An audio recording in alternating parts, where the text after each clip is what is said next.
ನಮ್ಮ ಕಾರ್ಗೋ ಬಗ್ಗೆ ಪಬ್ಲಿಸಿಟಿ ಕೊಟ್ಟಿದ್ದೀರಾ. ಇವತ್ತು ಅದರ ಉದ್ಘಾಟನೆ ಆಗ್ತಾಯಿದೆ. 20 ಟ್ರಕ್ಸು ಇವತ್ತು ಇಲ್ಲಿ ನಿಂತಿರ್ತಕ್ಕಂಥದ್ದು ನೀವೆಲ್ಲ ಕೂಡ ನೋಡಿದ್ದೀರಾ. ಮತ್ತು ಅವರೆಲ್ಲ ಕೂಡ ನಮ್ಮ ಸಿಬ್ಬಂದಿನೇ, ಡ್ರೈವರ್ಸು. ಅವರಿಗೆ ಒಂದು ಜಾಕೆಟು ಕೂಡ ಕೊಟ್ಟಿದ್ದಾರೆ ಐಡೆಂಟಿಫಿಕೇಷನ್ಗೆ ಇರಲಿ ಅಂತೇಳಿ. ಮತ್ತು ದೇಶದಲ್ಲಿ ಒಂದು ಯಾವುದನ್ನ ರೋಡ್ ಟ್ರಾನ್ಸ್ಪೋರ್ಟ್ ಕಾರ್ಪೊರೇಷನ್ನು ಈ ಥರ ಕಾರ್ಗೋ ನಡೆಸ್ತಾ ಇದೆ ಅಂದರೆ ನಮ್ಮದೇ ಮೊದಲನೇದು. ಆಂಧ್ರ ಪ್ರದೇಶಲ್ಲಿ ಇದೆ, ಆದರೆ ಅವರು ಹಳೆ ಬಸ್ಗಳಿತ್ತಲ್ಲ ಆ ಬಸ್ಸುಗಳನ್ನು ಅವರು ಕಾರ್ಗೋಗೆ ಉಪಯೋಗಿಸ್ತಾ ಇದ್ದಾರೆ. ಈ ಥರ ಸಪ್ರೇಟಾಗಿ ಎಲ್ಲೂ ಕೂಡ ಇರಲಿಲ್ಲ. ನಾವೀಗ ಮಾಡಿದ್ದೀವಿ. ಸಂಕ್ರಾಂತಿ ಅಷ್ಟೊತ್ತಿಗೆ ಇನ್ನೂ 100 ವಾಹನಗಳಿಗೆ ಇನ್ನೂ 100 ಈ ಥರದ ಕಾರ್ಗೋ ವಾಹನಗಳಿಗೆ ಆದೇಶ ಕೊಡ್ತೀವಿ. ಆ ಸಂದರ್ಭಕ್ಕೆ ಒಂದು ವರ್ಷದೊಳಗಡೆ ಕನಿಷ್ಠ 500 ವಾಹನಗಳಾದರೂ ಇರುತ್ತೆ ಕಾರ್ಗೋದಲ್ಲಿ. ಎಷ್ಟು? ಒಂದು 500, ಕನಿಷ್ಠ ಒಂದು 500 ಇರುತ್ತೆ. ಮತ್ತು ಪೀಣ್ಯ ಡಿಪೋ ನಿಮಗೆಲ್ಲ ಕೂಡ ಚೆನ್ನಾಗಿ ಗೊತ್ತಿದೆ. ಆ ಪೀಣ್ಯ ಡಿಪೋ ಅದನ್ನು ಉಪಯೋಗ ಮಾಡ್ತಿರಲಿಲ್ಲ ನಾನಾ ಕಾರಣಗಳಿಂದ. ಅದೊಂದು ಡಿಪೋ ಮಾಡುವಂಥ ಜಾಗನ ಅದನ್ನು ಬಸ್ ಸ್ಟ್ಯಾಂಡ್ ಮಾಡಿಬಿಟ್ಟಿದ್ದು ಆಗ ತಪ್ಪಾಯಿತು. ಅದನ್ನು ಈಗ ಸುಮ್ಮನೆ ವೇಸ್ಟ್ ಆಗಿಬಿಟ್ಟಿತ್ತು. ಅದನ್ನು ಕಾರ್ಗೋ ಡಿಪೋ ಆಗಿ ಅದನ್ನು ಬಳಸ್ಕೊಳ್ತಾರೆ. ಮತ್ತು ಅಲ್ಲಿರ್ತಕ್ಕಂಥ ಬಿಲ್ಡಿಂಗ್ಸು ಕೂಡ ಬೇರೆ ಬೇರೆ ಇಲಾಖೆಗಳಿಗೆ ಬಾಡಿಗೆ ಕೊಡೋದು ಕೂಡ ಈಗಾಗಲೇ ನಮ್ಮ MD ಅವರ ಹತ್ರ ಎಲ್ಲ ಮಾತಾಡಿದ್ದಾರೆ. ಒಟ್ಟಲ್ಲಿ ಕಾರ್ಗೋ ಇನ್ಮೇಲೆ ಅಲ್ಲಿಂದ ಎಲ್ಲ ಸರ್ವಿಸ್ ಎಲ್ಲ ಇರುತ್ತೆ. ಜೊತೆಗೆ ಈ ವಾಹನಗಳೆಲ್ಲ GPS ಇದೆ, GPS ಇರುತ್ತೆ. ಮತ್ತು ಇನ್ಶೂರೆನ್ಸ್ ಇರುತ್ತೆ. ಯಾರು ಏನೇ ಸರಕು ಅದನ್ನು ಕಳಿಸಿದ್ರು ಕೂಡ ಇನ್ಶೂರೆನ್ಸ್ ಇರೋದ್ರಿಂದ ಅವ್ರಿಗೂ ಏನು ನಷ್ಟ, ಯಾರು ಕೂಡ ಏನೂ ಆಗೋದಿಲ್ಲ. ಮತ್ತು ಮೊಬೈಲ್ ಟ್ರ್ಯಾಕಿಂಗ್ ಕೂಡ ಇರುತ್ತೆ. ಯಾರು ವಾಹನ ಓಡಿಸ್ತಾ ಇರ್ತಾರಲ್ಲ ಅವ್ರ ಮೊಬೈಲ್ ಟ್ರ್ಯಾಕಿಂಗ್ ಇರುತ್ತೆ.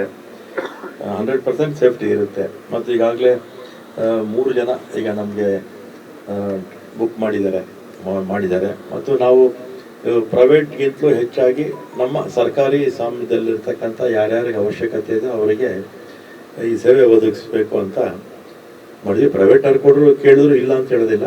ಆದರೆ ಫಸ್ಟ್ ಪ್ರಿಫರೆನ್ಸ್ ನಮ್ಮ ಇವರಿಗೆ ಸರ್ಕಾರದಲ್ಲಿರ್ತಕ್ಕಂಥ ಬೇರೆ ಬೇರೆ ಸಂಸ್ಥೆಗಳಿಗೆ ಕೊಡ್ತೀವಿ. ಮತ್ತು ಇದು ರೇಟ್ಸು ಕೂಡ ನೆಗೋಷಿಯಬಲ್ ಇರುತ್ತೆ. ಪ್ರೈವೇಟ್ಗಿಂತಲೂ ಜಾಸ್ತಿ ಏನಿರಲ್ಲ, ಅಷ್ಟೇ ಇರುತ್ತೆ ಅಥವಾ ಅದರಿಂದ ಕಡಿಮೆನೇ ಇರುತ್ತೆ. ಈಗಾಗಲೇ 3 ವಾಹನ ಬುಕ್ ಆಗಿದೆ.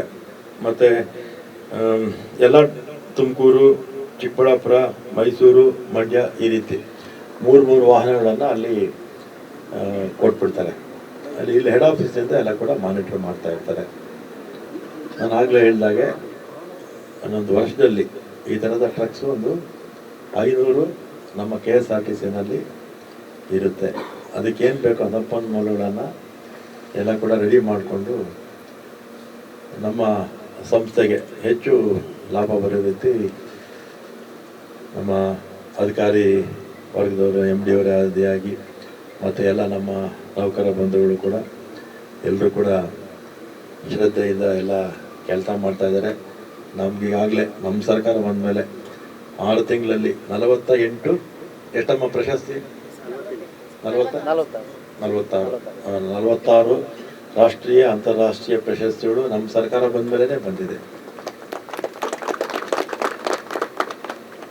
ಆಮೇಲೆ ನಾನು ಹಿಂದೆ ಮಂತ್ರಿ ಆಗಿದ್ದಾಗ ಬೇಕಾದಷ್ಟು ಬಂದಿತ್ತು. ಆದರೆ 5 ವರ್ಷದಲ್ಲಿ ಕೇವಲ 30 ಮಾತ್ರ ಬಂದಿತ್ತು ಅಲ್ವೇನಮ್ಮ? 5 ವರ್ಷದಲ್ಲಿ 30 ರಾಷ್ಟ್ರೀಯ ಪ್ರಶಸ್ತಿಗಳು ಮಾತ್ರ ಬಂದಿತ್ತು.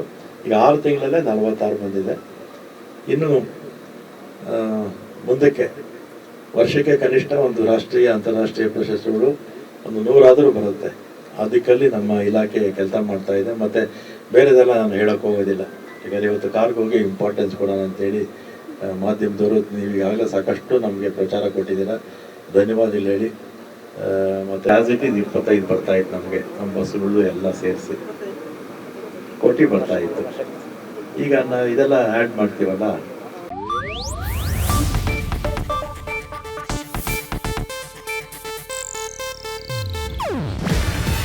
ಇದು ಏಷ್ಯಾನೆಟ್ ನ್ಯೂಸ್ ನೆಟ್ವರ್ಕ್ ಪ್ರಸ್ತುತಿ. ನೀವು ನೋಡ್ತಿದ್ದೀರಾ ಏಷ್ಯಾನೆಟ್ ಸುವರ್ಣ ನ್ಯೂಸ್.